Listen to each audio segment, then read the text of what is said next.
Nomor 1, coba kita artikan dulu ya ini soalnya. Terlepas dari bla bla bla bla, tantangan yang ditimbulkan karena pandemi, perusahaan itu tetap berhasil berkembang, Thrive itu berkembang dan memperluas pangsa pasarnya secara global, gitu ya. Berarti kan ini despite di sini, berarti dia mau menunjukkan sesuatu yang kontras, sesuatu yang sangat berbeda. Jadi kan ini berarti kita cari, coba kita lihat dulu deh artinya ABCD ya. Yang A, formidable, itu artinya mengerikan. Berarti kalau kita masukkan ke kalimat ini kan, terlepas dari tantangan yang mengerikan saat pandemi, company-nya itu tetap berhasil untuk mengembangkan dan memperluas usahanya.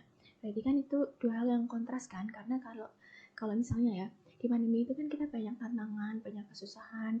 Nah, biasanya karena itu kan perusahaan jadi banyak yang bangkrut, banyak yang tutup gitu. Nah, tapi untuk perusahaan ini dia malah semakin meroket gitu kan. Berarti dia menunjukkan sebuah kontras dari yang seharusnya terjadi. Maka kemungkinan jawabannya A. Kalau yang B, trivial, itu artinya sepele.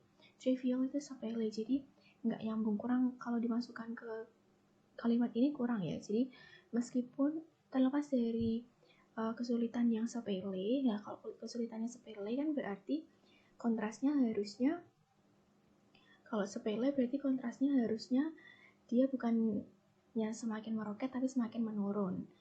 Jadi kan ini kurang nyambung ya. Kalau yang C, negligible, itu dapat diabaikan. Nah ini juga sama, dia tidak menunjukkan kontras ya.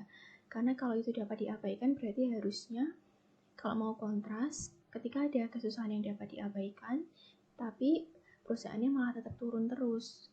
Kalau mau tetap pakai despite itu ya. Karena pokoknya despite itu selalu menunjukkan sebuah kontras. Lalu yang D, transient, ini artinya sementara. Nah, kesusahan saat pandemi atau pandemi itu kan memang betul sementara. Tapi kalau sementara itu kan dia itu seperti bilang kalau kesusahannya sementara, terus habis pandemi kesusahannya hilang gitu kan. Sementara kalau kesusahan setelah pandemi, terutama untuk pengusaha atau untuk usaha-usaha, kan kesulitannya itu sampai sekarang pun masih berasa gitu kan. Jadi dia kurang tepat, tidak sesuai. Itu bisa tapi masih kurang tepat, kurang pas gitu. Nah yang paling pas untuk nomor 1 ini adalah formidable, yang artinya mengerikan.